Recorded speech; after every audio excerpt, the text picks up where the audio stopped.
Hi again then guys, and welcome to another speed build on Forza Horizon 3 in particular, and this time we're tuning up one of my personal favourite muscle cars.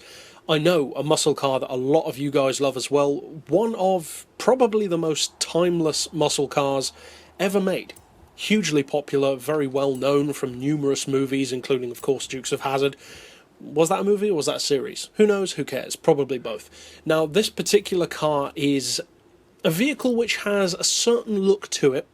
You could make it look like a drag car if you want to, as I kind of have, with the shaker, with the roll cage, with the lowered suspension, that kind of stuff. I personally don't like that look. I like it to be smoother without the roll cage, without the bonnet shaker.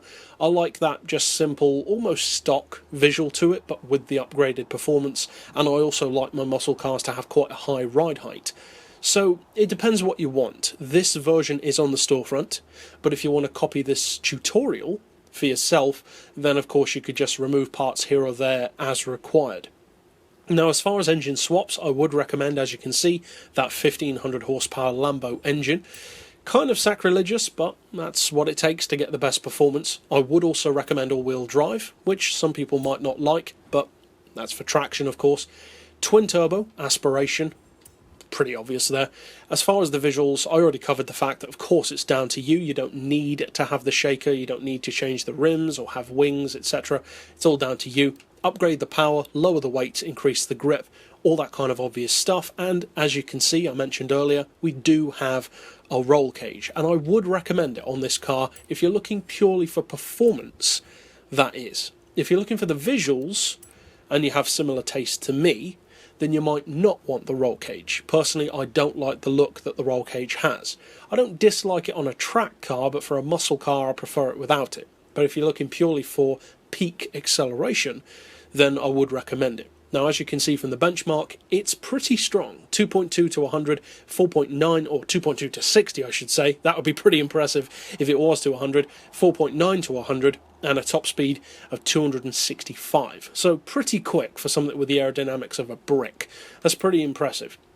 As far as the gearbox, pretty familiar setup to people who have used my tunes before. A final drive of 3, then individual gears on this one of 2.9, 2, 1.5, 1.17, 0.95 and 0.78. Neutral camber and toe, slightly higher caster than we'd usually have, 5 degrees. That's to stiffen it up a little bit more, keep it under more control at those higher speeds. Anti-roll we've got on 32 and 20, springs on 223, 154, and as I said, the lowest ride height. The main reason for that is to keep that centre of gravity nice and low so that you don't wallow around at higher speeds, especially when you're weaving through traffic.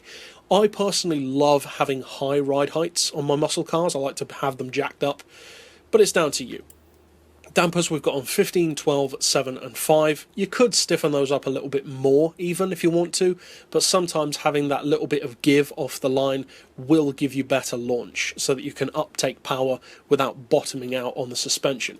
Aero we've got stock of course, and as far as the diff, 100% on acceleration, 0 on decel, and for this car a 70% favour, or bias even, to the back end. So you've got that 30% to help out off the line, to keep it under control at higher speeds, and of course to help out off-road, which you probably will end up doing at some point. So as I said, it is on the storefront, or you could make some changes, as I personally have done for my own version of this, which doesn't have the shaker, which doesn't have the roll cage, and which has higher suspension, but apart from that is essentially the same build.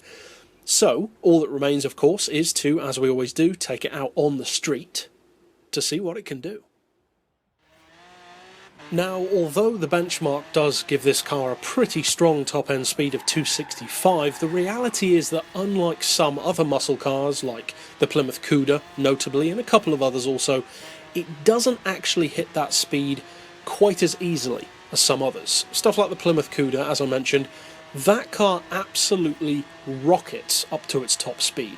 This one, not so much. It gets up around 230, 240 pretty quickly, very quickly in fact, but then above that you do need a longer straight to really get the best out of it. It can get up over 260, but you do, as I said, need that longer road, essentially with less traffic ideally, and also of course draft will help, but even without draft it can reach those kind of speeds.